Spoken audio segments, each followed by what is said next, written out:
Dhaka bank business মেলা অনুষ্ঠানে সবাইকে আমন্ত্রণ জানাচ্ছি। আমি ইসমা জারিন খান। দর্শক, আপনারা জানেন সাম্প্রতিক সময় মধ্যপ্রাচ্যের যে যুদ্ধ, সেখানে আমরা আজকের যে অনুষ্ঠানটি নির্ধারণ করেছি সেটি হচ্ছে মধ্যপ্রাচ্যের পরিস্থিতি এবং উদ্বিগ্ন সাধারণ বিনিয়োগকারীরা। সাম্প্রতিক সময় আপনারা দেখছেন যে শেয়ার বাজারে বিনিয়োগকারীরা খানিকটা উদ্বিগ্ন রয়েছে এবং ঢাকা স্টক এক্সচেঞ্জের যে সূচক সেটিও অনেকটা নেতিবাচক পরিস্থিতির মধ্যে দিয়ে যাচ্ছে। যদিও নতুন সরকার আসার পর পুঁজিবাজারে বিনিয়োগকারীদের প্রত্যাশা ছিল অনেক, তারা বাজার নিয়ে আসলে অনেকটাই পজিটিভ চিন্তা করছিল, কিন্তু যে তেল সংকট এবং অর্থনীতির দিক থেকে আসলে বৈশ্বিক অর্থনীতির প্রভাব বাংলাদেশের অর্থনীতিতে একটা বড় ধরনের ইম্প্যাক্ট তৈরি করেছে, সেটি আমরা দেখছি যে আমাদের বর্তমান শেয়ার বাজারেও রয়েছে।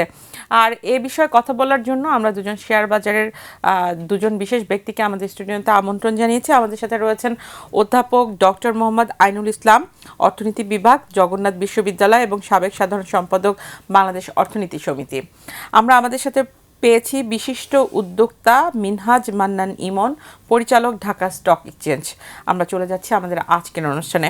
আপনাদের দুজনকে স্বাগত আমাদের অনুষ্ঠানে আসার জন্য। মিনহাজ মান্নান ইমন, আপনি সবসময়ই আসলে পুঁজিবাজারে বিনিয়োগকারীদেরকে বিভিন্নভাবে আসলে আশা দিয়ে থাকেন এবং তাদের পাশে থাকেন, কিন্তু এখনকার যে পরিস্থিতি এটি আসলে বৈশ্বিক একটা পরিস্থিতি এবং এরই মধ্যে আমরা দেখছি যে তেল সংকট প্রকট।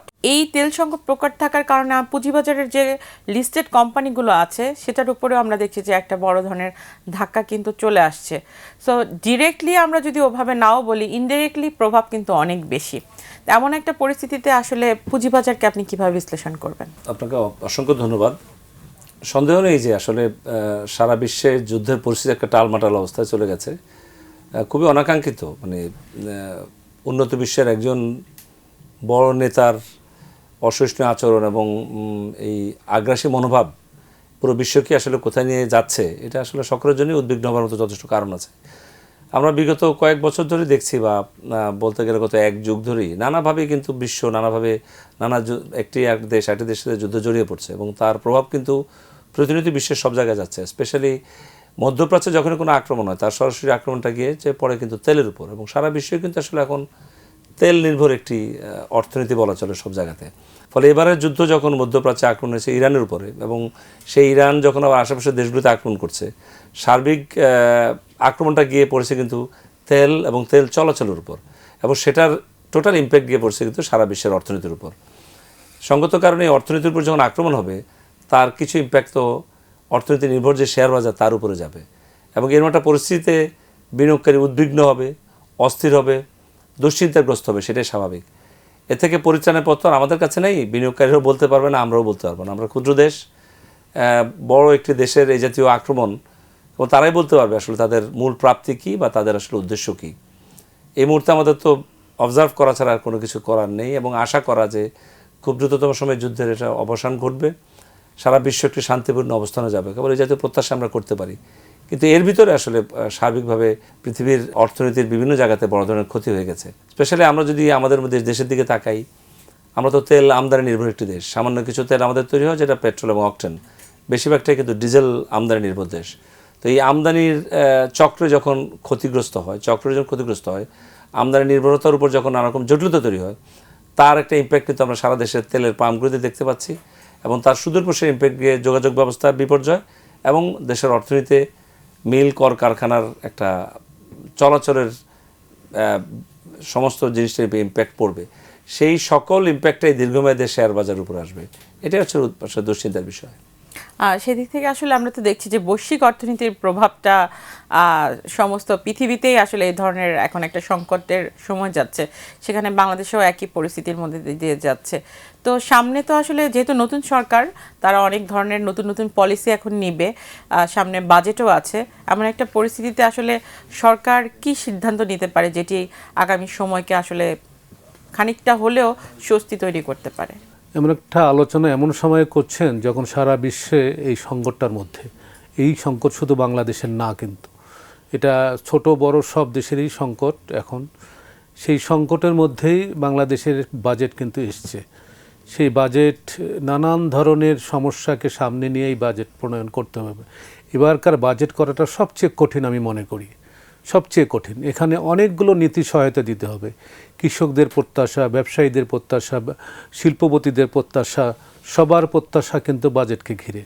এবং আরেকটি বড় একটি ইস্যু আছে, সেটি হচ্ছে যে সরকারি কর্মচারী কর্মকর্তাদের বেতন বাড়ানোর একটা দাবি চলে আসতেছে। সব কিছু মিলে বাজেটের জন্য একটা মানে বড় ধরনের চাপ মাথায় নিয়ে বাজেট করতে হবে। পাশাপাশি আরেকটি মানে আছে সংকট, সেটি হচ্ছে যে আমাদের ট্যাক্স জিডিপি রেশিও এমন অবস্থায় দাঁড়িয়েছে যে কখনোই আমরা এই টার্গেট ফুলফিল করতে পারি না, এবং এটা আরও বেশি ব্যাপক আকারে ধারণ করেছে। প্রায় 70-71 হাজার কোটি টাকা পিছিয়ে আছে আমাদের ট্যাক্স রেভিনিউ কালেকশনের দিক থেকে। সেদিক থেকে একটা বড় বিষয়। এবং এই যে বাজেট সাপোর্ট, এই বাজেট সাপোর্টের জন্য বিদেশিদের কাছে যে ঋণ নিতে হবে এবং সেই ঋণটা পাবে কিনা বা কতটুকু পাবে, সেটা একটা বড় বিষয়। এবং বাংলাদেশের গ্রোথ অনেক নিচে নেমে গেছে এবং গ্রোথটা আরও কমবে। সেই গ্রোথকে ধরে রাখতে যদি চায়, তাহলে এই নির্বাচিত সরকার কিন্তু মেগা প্রজেক্ট বা এই প্রকল্প কিন্তু উন্নয়নমূলক কাজ হাতে নিতে হবে। এছাড়া কিন্তু প্রবৃদ্ধির যে চাকায়, সেই চাকাটা ধরে রাখা যাবে না। সব কিছু মিলে বড় ধরনের একটা চাপে আছে। আমি মনে করি যে এটা আসলে নতুন সরকারের জন্য এক ধরনের, আমি বলবো যে বাড়তি চাপ। কারণ এই সংকট যে আসবে এটা কিন্তু চিন্তাও করেনি আমরা। বিশেষ করে ওনার যে ক্যাপিটাল মার্কেটের কথা বলছেন, আমাদের প্রত্যাশা ছিল যে নির্বাচনের পরে ক্যাপিটাল মার্কেটটা ঘুরে দাঁড়াবে। তার আগে থেকেই কিন্তু আমরা ক্যাপিটাল মার্কেটের অবস্থাটা খুব ভালো দেখছি না। অনেক ধরনের সংস্কারের কথা বলা হচ্ছে, কিন্তু আমি ক্যাপিটাল মার্কেটের কোনো ধরনের ঘুরে দাঁড়ানোর, বরঞ্চ মানে প্রত্যেক দিনেই কিছু না কিছু ক্ষয় হচ্ছে। সুতরাং এইটা একটা বড় বিষয়। একটা অর্থনীতির ক্যাপিটাল মার্কেটটা কিন্তু অনেক কিছু দেখায় যে অর্থনীতির কেমন যাচ্ছে।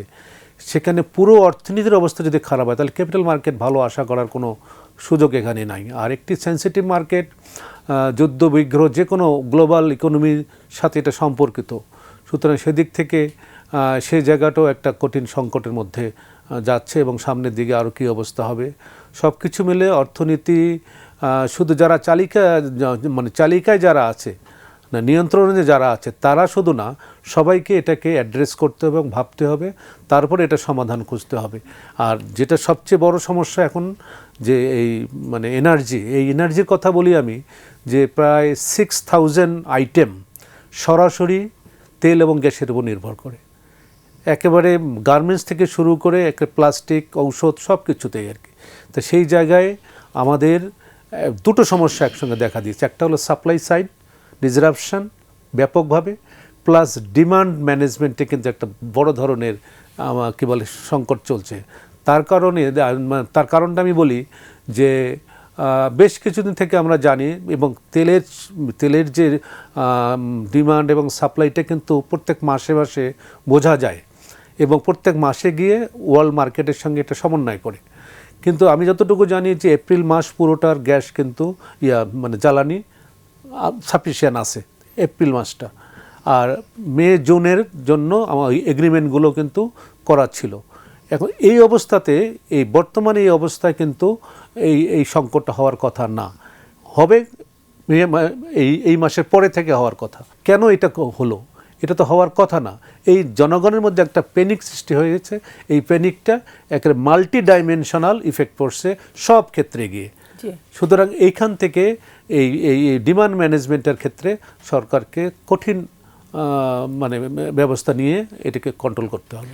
যেটি বলছিলেন, সেই প্যানিকটা আমরা দেখছি যে শেয়ার বাজারেও আছে, এবং এই প্যানিকটা আসলে কতটুকু আমরা যেটি দেখছি যে বিনিয়োগকারীরা এই মধ্যপ্রাচ্যের যুদ্ধটাকে কেন্দ্র করে তাদের মধ্যে একটা প্যানিক তৈরি হয়েছে, এবং তারা এই মার্কেটটা আমরা প্রতিদিনই দেখছি পড়ছে।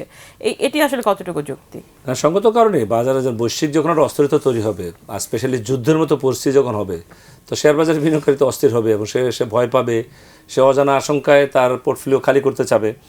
আর যখন এই যুদ্ধটি একদম আমাদের খুব কাছাকাছি, যে ওটা মিডল ইস্টের তেলভিত্তিক একটা অঞ্চলে যখন যুদ্ধ হয়, তখন তো ধরুন ইউক্রেনের যুদ্ধের ইম্প্যাক্ট ছিল একরকম, কিন্তু যখন এই জায়গাতে যুদ্ধটা হবে, ইরানের যখন হবে, তখন ইরান আবার আশেপাশের দেশগুলি কিন্তু আক্রমণ করছে তার রিয়াকশন হিসাবে। ফলে পুরো একটা তেল ভিত্তিক অঞ্চলে কিন্তু যুদ্ধটা হচ্ছে। তো এটা তো ডিজার্ভ করবে সারা পৃথিবীর যেই বিজনেস সেক্টরকে আঘাত করবে। তো এর সাথে তো বিনিয়োগকারী যুক্ত, অর্থনীতি যুক্ত, শেয়ার বাজারের প্রতি লিস্টেড কোম্পানি যুক্ত, যারা লগ্নি করেছে ব্যাংকগুলো, লিজিং, ইন্স্যুরেন্স সব কিছু যুক্ত কিন্তু। ফলে বিনিয়োগকারীর অস্থিরতা তো স্বাভাবিক, এই টোটাল ইম্প্যাক্টটাই পড়ছে। বাট সেই তুলনায় বাংলাদেশের শেয়ার বাজারে ততটা ভীতিকর পরিস্থিতি এখনও তৈরি হয়নি। হয়তোবা যুদ্ধ শেষ হয়ে গেলে ওভারকাম করা যাবে, কিন্তু একটি জিনিস তো স্বীকার করতে হবে যে ক্ষতিটা হয়েছে এই রিসেন্ট যুদ্ধে, সেটার তো এফেক্ট কিছুটা থাকবে। কারণ তেলের লাইনের টোটাল ইকোসিস্টেমে যখন ইম্প্যাক্ট হয়, সেটা একটু দীর্ঘমেয়াদী এফেক্ট তো আনবেই। তাহলে এই যে মধ্যপ্রাচ্যের যুদ্ধের প্রভাব, এটা পুঁজিবাজারের জন্য কতটুকু ঝুঁকি, এবং তেল সংকট এটার ইম্প্যাক্টটা কতটুকু? এটা তো সরাসরি ইম্প্যাক্ট হবেই, কারণ তেল ছাড়া তো কিছুই চলছে না, তাই না? বিশ্বের কোনো কিছু চল না। আমার ভাই যেটা বললেন যে ৬,০০০ মতো প্রোডাক্ট তেলের সাথে যুক্ত, ৬,০০০ মতো জায়গাতে ইম্প্যাক্ট হবে, তো তার তো রেজাল্ট কোথায় আসবে? প্রফিটেবিলিটিতে আসবে। সেই ইম্প্যাক্টটা তো শেয়ার বাজারের কোম্পানিগুলোতে আসবে। ফলে কিছুটা হোঁচট তো খেতে হবে। আবার এটাও সত্য, যখন যুদ্ধ চলে যাবে বরাবর মতোই আবার ঘুরে দাঁড়াবে। এর মধ্যে আপনাকে খেয়াল রাখতে হবে যে কিন্তু একটা দীর্ঘদিনের অপশাসনের পরে একটা আমরা ইন্টারিম গভর্নমেন্ট দেখেছি, তারপরে কিন্তু একটা ডেমোক্রেটিক গভর্নমেন্ট এখন দেশে আছে। এর মধ্যে কিন্তু মানুষের মনে কিন্তু অনেক বড় ধরনের প্রত্যাশা আছে। দুর্ভাগ্য বিনিয়োগকারীদের, দুর্ভাগ্য নতুন সরকারের দায়িত্ব নেবার সাথে সাথে একটা বড় ধরনের হোঁচট তার জন্য তো বিব্রতকর এবং হতাশাব্যঞ্জক। আদারওয়াইজ তো সরকার অনেকগুলো দীর্ঘমেয়াদী পরিকল্পনা বাস্তবায়নের পথে সরকার কাজ করছিল, তার একটা ইম্প্যাক্ট কিন্তু শেয়ার বাজারে আসতো। ঠিক সেই মুহূর্তেই এই ঘটনাটা আসলে বিনিয়োগকারীর জন্য আমি বলবো দুর্ভাগ্যজনক। নতুন সরকার এবং এই যে আমাদের অর্থমন্ত্রী, যিনি আমাদের পুঁজিবাজারের সাথে সংশ্লিষ্ট এবং তিনি বাজার নিয়ে আসলে অনেক বেশি পজিটিভ, যার কারণে বিনিয়োগকারীরাও কিন্তু অনেক বেশি পজিটিভ ছিলেন। কিন্তু রিসেন্টলি উনি বলল যে দ্রব্যমূল্যের দাম আসলে অনেক বেশি বেড়ে যাবে এবং সেটিও আসলে ওভারঅল ইকোনমির উপরে একটি চাপ। আমি শুনবো, আমরা একটা বিরতিতে যাই, বিরতির পর ফিরছি আপনার কাছে। দর্শক, আমরা একটা বিরতিতে যাচ্ছি, বিরতির পর আবারও ফিরছি ঢাকা ব্যাংক বিজনেস মিরর অনুষ্ঠানে। ঢাকা ব্যাংক বিজনেস মিররে আবারও আমন্ত্রণ সবাইকে। জি, আপনি বলছিলেন তো এই যে আসলে বাজারের উপরে আসলে বিনিয়োগকারীরা অনেক বেশি কিন্তু যে কোনো সিদ্ধান্তকে কেন্দ্র করে তারা সিদ্ধান্ত নেয়, এবং অনেক সিচুয়েশনই দেখা যায়, যেমন নতুন সরকার আসার পর তাদের যে প্রত্যাশা বা নতুন অর্থমন্ত্রী পাওয়ার পরে তারা যেভাবে আসলে চিন্তা করছিলেন বাজারের পরিবর্তন, অতীতে আমরা দেখেছি যে এই ইন্টার্ম গভর্নমেন্ট থাকার সময় যে সংস্কারগুলো হয়েছে, সব কিছু মিলে বাজার কিন্তু একটা ধারাবাহিকতার জায়গায় ফিরছিল। এমন একটা পরিস্থিতিতে আসলে বৈশ্বিক যে ক্রাইসিস, এটি তো আসলে কোনোভাবে ইগনোর করার কোনো পরিস্থিতি নেই, এবং জিও পলিটিক্যাল ক্রাইসিসটাও আমরা দেখছি যে এখন অনেক বেশি। তো ওভারঅল সব কিছু মিলে এটাও তো আসলে যারা আমাদের ইনভেস্টর আছে তারাও তো এটা মনিটর করছেন।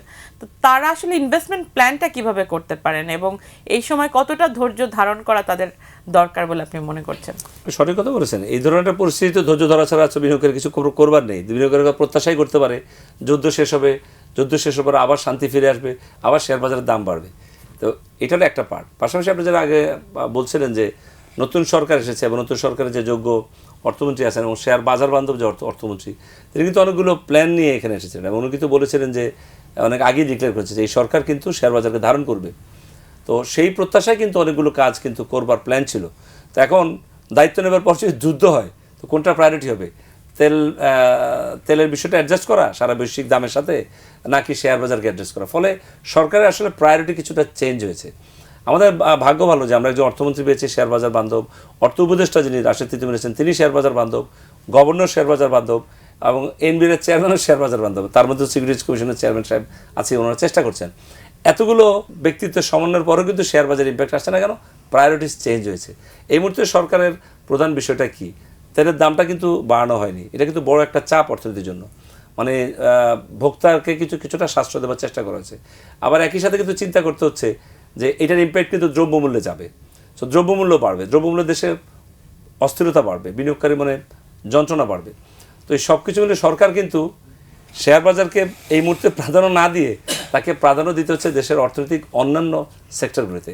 ফলে বিনিয়োগকারী তো ধৈর্য ধরতেই হবে। এই অস্থিরতা কাটাতে আসলে করণীয় কি? যারা সাধারণ জনগণ তারাও তো উদ্বিগ্ন যে সামনের এই দ্রব্যমূল্যের দাম। না, উদ্বিগ্নের বিষয়টা দেখেন যে বাংলাদেশে বিশেষ করে যারা সিনিয়র সিটিজেন প্লাস অন্যান্য যেটা ওয়ে হচ্ছে আমাদের সঞ্চয়পত্র কিন্তু নেওয়া। তা সেই সঞ্চয়পত্রে যে ট্রেন্ডটা লক্ষ্য করা যাচ্ছে, তার মানে হচ্ছে বাংলাদেশে মানুষ এখন সেভিংস ভেঙে খাচ্ছে। সেভিংসটাই তো এই শেয়ার বাজারে বলি, সঞ্চয়পত্র বলি, ব্যাংকে বলি রাখে। সে জায়গায় কিন্তু এই যে অস্থিরতাটুকু, সেটা আমি বললাম যে এই ইলেকশনের আগে থেকে সেইটা চলে আসতেছে। মানুষ সঞ্চয় ভেঙে খাওয়া শুরু করেছে এই দ্রব্যমূল্যের কারণে। এটা এমন একটা মানুষের ক্ষতি করে, পকেট কাটে বলা হয় মূল্যস্ফীতিটা, সেই অবস্থায় চলে গিয়েছে। এবং যেখান থেকে সরকার নিয়ে ঋণ নেবে, উল্টা সরকারকে দিতে হচ্ছে এখন। তাহলে সেই পরিস্থিতিটাতে কিন্তু সরকারকে ট্যাকেল দিতে হবে। কিন্তু একটু আপনার সাথে অ্যাড করি, সেখানে যদি আপনি ব্যাংকগুলোর থেকে অর্থ উত্তোলনের বিষয়টা দেখেন, তাহলে মার্জার করা ব্যাংকগুলো থেকে টাকা তুলতে পারছে না। এবং এই 5টি ব্যাংকের উদ্যোক্তা যারা আছেন বা ইনভেস্টর যারা ছিলেন বা যারা হচ্ছে গ্রাহক, তাদের পরিস্থিতি আরেকটা উদ্বিগ্নের জায়গা তৈরি করেছে। আবার যারা ব্যাংকে ট্রাস্ট না করতে পেরে পুঁজিবাজারকে ট্রাস্ট করেছে, পুঁজিবাজারে অর্থ রেখেছে, তারা এখন টাকা তুলতে পারছে না। তো একদিকে দ্রব্যমূল্য বাড়ছে, একদিকে ফান্ড ক্রাইসিস, আর একদিকে হচ্ছে গিয়ে অর্থ উত্তোলনে তাদের এই যে একটা পরিস্থিতি, এমন একটা পরিস্থিতিতে তাদের তো প্রত্যাশার জায়গা সবই নতুন সরকারকে নিয়ে, এবং তারা চাচ্ছে আসলে এই মুহূর্তে তাদের জন্য হয়তো নতুন কিছু আসবে, আবার সামনে বাজেট। হ্যাঁ, জনগণের প্রত্যাশাটা এত বেশি, কিন্তু সেই প্রত্যাশা পূরণ করার মতন মানে সক্ষমতা কতটুকু আছে সেটা দেখতে হবে। তার মাঝে আবার এই বৈশ্বিক এই ঘটনাটা। তা সুতরাং এখন আমি যেটা মনে করি যে জনগণকে, ইনভেস্টরকে, সবাইকে একটু ধৈর্য ধরতে হবে। এক হচ্ছে ধৈর্য ধরতে হবে। দ্বিতীয় কথা হচ্ছে সরকারকে পুরো ফোকাসটা দিতে হবে আপাতত এই জ্বালানি কেন্দ্রিক, পুরো ফোকাসটা। সুতরাং জনগণকে একটু আশ্বস্তি আনতে হবে। এই যে জনগণে হুমড়ি খেয়ে পড়ছে, তেলের পাম্পগুলোতে হুমড়ি খেয়ে পড়ছে, সেটা একটা কি হচ্ছে, এতে করে মাঝের থেকে কিছু দুর্নীতিবাজ ব্যবসায়ী বা যারা তেল স্টোর করছে তারা কিন্তু এখানে লাভবান হচ্ছে, জনগণকে ক্ষতিগ্রস্ত হচ্ছে। সেজন্য বলা হচ্ছে যে এটা জনগণকে আশ্বস্ত নিয়ে আসতে হবে সরকারকে, এবং সোর্সিংটা, বিশেষ করে সাপ্লাই সাইডটা কীভাবে এটাকে মানে মোটামুটিভাবে 2-3 মাসের তেলের ব্যবস্থা করা যায়, সেটাকে সরকার কিন্তু বিভিন্ন দেশের সঙ্গে এটা মানে সেখানেও তো একটা প্রশ্ন থেকে যায়, যারা আসলে, আমরা তো পুরোটাই রপ্তানি বাজারের সাথে সংশ্লিষ্ট এবং আমাদের ফ্রেট চার্জ অনেক হাই হয়ে যাচ্ছে। আমাদের রপ্তানি বাজারে গার্মেন্টসের পণ্যের দাম অনেক বেশি দিয়ে দিচ্ছে, কিন্তু তাদের সাথে এগ্রিমেন্ট হয়েছে অনেক বেশি কম প্রাইসে, কিন্তু অয়েল প্রাইসের কারণে প্রাইস বেড়ে যাচ্ছে। তারা তো বাড়ার তো প্রাইস তার বাড়িয়ে দিবে না, আবার ফ্রেট চার্জ অস্বাভাবিকভাবে বাড়ছে। এই ক্রাইসিসের কারণে কিন্তু তাদের সাথে এগ্রিমেন্টও বাতিল হয়ে যেতে পারে, এবং তারা তো চাপও দিচ্ছে যে তারা কম রেটে তাদেরকে দিতে হবে। কিন্তু আমাদের যে যারা এক্সপোর্টার যারা, তাদেরকে কতদূর তারা এই খরচটা চালাতে পারবে, তাদের জন্য একটা সমস্যা আর কি। সেদিক থেকে এটা বললাম যে এখানে ওই তাদের সঙ্গেও কিন্তু নেগোসিয়েশনটা করতে হবে, প্লাস অন্য দেশ কম দামে কীভাবে দেয় সেটাও আমাদেরকে বিবেচনায় নিতে হবে। এবং যেটা সবচেয়ে বেশি দরকার, যেটা আমি আগেও বলেছি, যে আগামী বাজেটে নীতি সহায়তা এটা মানে ব্যাপকভাবে কিন্তু দেখতে হবে। বিশেষ করে শেয়ার মার্কেটকে কিভাবে রিভাইভ করা যায়, অনেকগুলো টাস্কফোর্সের রিপোর্ট আছে, ও কী বলে তাদের পরিকল্পনা না, তাদের যে কি বলবো পরামর্শ আছে, সেই পরামর্শ উনি নতুন আমি জানি না যে গত 10-15 বছরে কয়টা কোম্পানিকে লিস্ট করতে পারছেন, আপনারা এনলিস্টেড করতে পারছেন। বাংলাদেশের এই জায়গাটা সবচেয়ে দুর্বল। ভালো কোম্পানি যদি শেয়ার বাজারে না আসে, তাহলে আমরা যারা ক্ষুদ্র আমরা বিনিয়োগ করি, তারা আমরা যাব কোথায়? একদিকে হলো ব্যাংকের সুদের হার অনেক বেশি এখন 14-15%, 16%, কস্ট অফ ফান্ড বেড়ে গেছে। তাহলে আমি যদি শেয়ার মার্কেটে যাই, তাহলে আমি অন্ততপক্ষে 15% তো আমি প্রত্যাশা করতেই পারি। সেখানে যদি উল্টে আমার 15% দূরের কথা, আমার ক্যাপিটালই না থাকে, সেই অবস্থায় কিন্তু এখন আমাদের কি অবস্থা? সংকট যদি এরকম বাড়তে থাকে, তাহলে আগামী সময় কি হবে বা সেটার পূর্ব এটা লং টার্ম, এটা হবে না যুদ্ধ এত, কারণ শুধু বাংলাদেশ তো না, এখানে সারা পৃথিবী এখানে এফেক্টেড হচ্ছে। আমরা অনুষ্ঠান শেষ করব। তো আপনার কাছে আসলে জানতে চাই যে যারা এই বাজেট নিয়ে কাজ করবে, তাদেরকে আপনার বিনিয়োগকারীদের পক্ষ থেকে কি বলার আছে? দেখুন, আমরা কিন্তু গত কয়েকদিন আগে এনবিআর চেয়ারম্যানের সাথে ঢাকা স্টক এক্সচেঞ্জের প্রতিনিধি দল দেখা করেছি, এবং সেখানে নানা স্টেক হোল্ডারও ছিল।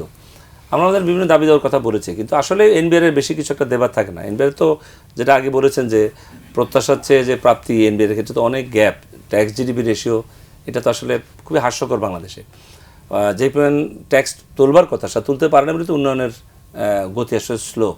তো স্টক এক্সচেঞ্জে আমরা কিছু দাবি দিয়েছি, এগুলো একটা পার্শ্ববর্তী বিষয়। মূলত হচ্ছে যে এই মুহূর্তে বিনিয়োগকারীদের মনে যে ভয়ভীতি তৈরি হয়েছে, এটা শুধু বিনিয়োগ কেন, সার্বিক অর্থনীতিতে উনি যেটা বলেছেন যে সরকারের পক্ষ থেকে আশ্বস্ত করতে হবে যে এটাকে সরকার ট্যাকেল করতে পারবেন। তেল যদি যুদ্ধ যদি আরও 6 মাস চলে তাহলে সরকারও কিছু করতে পারবে না, কিন্তু যুদ্ধ এভাবে 6 মাস চলবে না। এটা আমরা দেখেছি, যুদ্ধ শুরু হয়, কোনো একটা ইস্যু থাকে, একটা পারপাস থাকে, আবার নিজেই সেটাকে তারা বন্ধ করবে। ফলে এই মাঝখানের সময়টাতে যেই ক্রাইসিসটা তেলে, সেটা যেন স্বাভাবিক থাকে, জনগণ যেন আশ্বস্ত থাকে যে না তাদের জীবনযাত্রা চলবে। আর আমাদেরও কিন্তু ব্যক্তিগতভাবে সকলকে কিছুটা সংগত হতে হবে। যার এখন গাড়িতে তেল দরকার নেই, সে অস্থির হচ্ছে ট্যাঙ্কি ভরে তেল নেওয়ার জন্য। এই মনোবৃত্তি সরকারকে সহযোগিতা করলে আমি মনে করি পরিস্থিতি মোকাবেলা করা সম্ভব। আমরা মনে করি যে বাংলাদেশের জনগণ আসলে যে কোনো ক্রাইসিসই ধৈর্য ধারণ করতে জানে এবং তারা সবসময় আসলে আন্তরিকতার সাথে দেশকে ভালোবেসে সামনের দিকে অর্থনীতিকে এগিয়ে নিয়ে যেতে বাংলাদেশ সরকারকে সহযোগিতা করবে এবং এ ধরনের ক্রাইসিস যাতে আমরা সামনের দিকে ক্রাইসিসের মধ্যে অর্থনীতিকে স্থিতিশীল রাখতে পারি, সেটির জন্য সবচেয়ে বেশি সহযোগিতা পড়বে বাংলাদেশের জনগণের। আর জনগণ পাশে থাকলে সেটি সম্ভব হবে। আপনাদের দুজনকে অসংখ্য ধন্যবাদ আমাদেরকে সময় দেওয়ার জন্য। ধন্যবাদ। দর্শক, এই ছিল আজকের মতো ঢাকা ব্যাংক বিজনেস মিরর অনুষ্ঠান। আপনাদেরকে বলে রাখি আমাদের অনুষ্ঠানের সময়সূচি খানিকটা পরিবর্তন হয়েছে। আমাদের অনুষ্ঠান এখন থেকে বুধবার রাত 11:30টায় প্রচারিত হবে। আর আমরা চেষ্টা করব যে আপনাদের অর্থনীতির যে সমস্যাগুলো আছে, যে সংকটগুলো আছে, সমস্যাগুলো সমাধানের যে পরিবর্তনগুলো এখন বাংলাদেশ সরকার নিচ্ছে, সেটি সময়ের মাধ্যমে আমরা আমাদের বিজনেস মিররের মাধ্যমে আপনাদের কাছে তুলে ধরার জন্য। সবাই ভালো থাকবেন, সুস্থ থাকবেন, বিজনেস মিররের সাথেই থাকবেন।